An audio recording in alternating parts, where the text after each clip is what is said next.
Mama, tumebaki tuko tu hapa mama. Mzee yuko kwa boma. Mzee yuko kwa boma. Matonga za mama. Pole kwa mambo ambayo nakupata. Na ndio mwanamume sasa. Sawa. Sasa okay, ngoja salamie kwanza. Congratulations. Congratulations, you have made this family proud. And because mmekuja hapa, wewe determination yako, I remember how many years ago, nakumbuka 3 years ago, mimi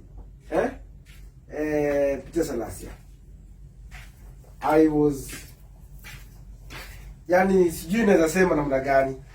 Unaona the situation ambayo venye umework hard mpaka nimekuja hapa, ndio pia mimi ni as a family tulikuwa ndani, but through determination, through hard work, nikafika penye nimefika, kujituma. Wewe ulipata 421 marks. You are the top student in this constituency, because ulikuwa unaenda unasema wewe ndio utajengea madhei hao. Unaona? Wewe ndio utafanya madhei akwe proud. And today you made her proud. Sasa hii unaenda kusoma. Utakuwa daktari. Utafanya mambo ya you're going to be a very big person. Na sisi tutakushika mkono. And because you have done proud to your mother. Unajua nikiona hii nyumba yenye nimekaa na nione hii table, naona exactly venye pia mimi nyumba ya mama yangu imekuwa. Sawa. Sidanganyi, si ndio? Yuko sawa. Exactly. Unaona? Lakini kwa sababu umefanya bidii. Kabi. Kemba. Unaona hadi mabati.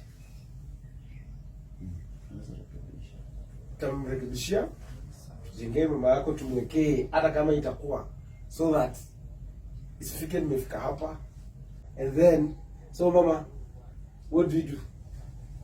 Hii nyumba iendelee kukaa hivi? Hapana. Na mtoto wako amekuwa wa kwanza, amefanya nikakuwa proud in the constituency? Hapana. Hapo takuwa umetusaidia. Ndio. So I'll provide you with iron sheets. Sijui kama unaona huko juu, sifurahi kuiona venye iko. Sawa. So I'll make it. Na wewe tutakusupport pia where possible. Sawa sawa.